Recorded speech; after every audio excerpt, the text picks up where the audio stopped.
say I've got huge issues with what's happened here. I think at that time the nation was hysterical. We would have accepted just about anything. But he didn't tell us. He didn't tell his colleagues. I mean, what do you make of his press conference yesterday? No, well, James Morrow is absolutely correct, and I thought Scott should have been stronger in his press conference yesterday. Look, Rita, what happened here? Morrison appointed himself to these portfolios. He used the power once. Greg Hunt knew it was a pandemic response by Scott Morrison, and I think the reaction has been completely over the top. It's not as if he was trying to get these portfolios to exercise the powers of all these ministers, because he clearly didn't do it. But Michael, so it's not as if he tried to. It's not as if he tried to arrest Jewish worshippers who had to climb over roofs in Melbourne to escape the Victoria Police, which is what Daniel Andrews was doing here in Victoria. And you know, an utter disgrace that in a liberal democracy, people were not only not allowed to practice their religion, but the police attempted to arrest them for practicing their religion against the law. What did Morrison do? Nothing, except he exercised this power once. And all this gnashing of the teeth by Albanese and everyone saying, oh, this is some great constitutional crisis, what a lot of hogwash. And all of those Liberals who are complaining about it, ask the man or woman in the street what they think, and they think nothing.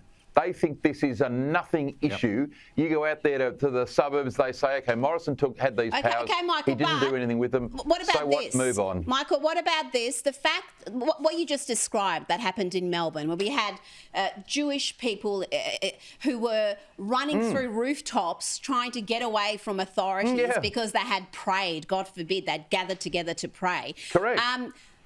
We didn't hear anything from Scott Morrison about that. And I wonder whether he was so reluctant to take on the premiers and their absolute power grabs, because he'd had a power grab of himself. He didn't want to criticise the likes of Dan Andrews or Mark McGowan, because here he was appointing himself to 5 key ministries in secret. I mean, could that be a reason why he did not challenge those premiers? That wouldn't be the no.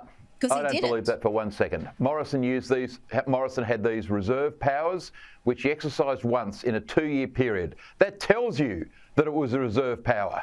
Reserve power is one you only use in extreme situations, and he did it once.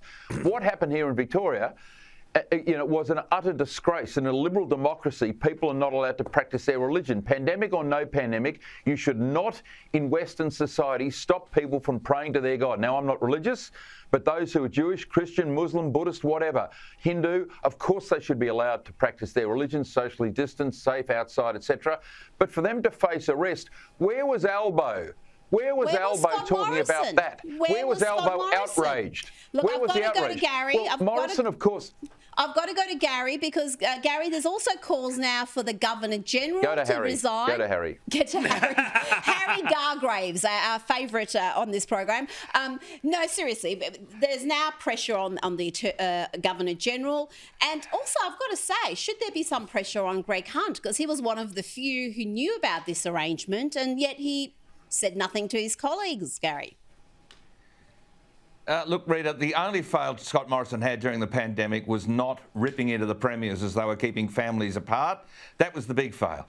This was a discourtesy to his colleagues, but he has technically done nothing wrong. It was the Morrison government. And having actually been sworn in as a minister on a couple of occasions, three different portfolios that I had, it was not unusual for the Prime Minister's office to ring and say, the Prime Minister's about to make an announcement in your area of government. He's really interested in it. He appointed you. This is his announcement. He's about to make it. Do you feel miffed? Well, you probably think, I wished I'd been able to help the Prime Minister write his words. But Prime Ministers are meant to be exactly that, the head of government. And I got to tell you, these people that are going on right now, as the late Sir James Killen, predecessor in my old seat, used to say to me, he said, a few have talked their way into Parliament, but most talk their way out. And I think some of the people yabbering on at the moment incessantly about this, it's all about me, should shut the heck up, would be my view. Let's get on with running this country. The gentlemen are on a unity ticket. I'm on the other ticket. I still think this is an issue.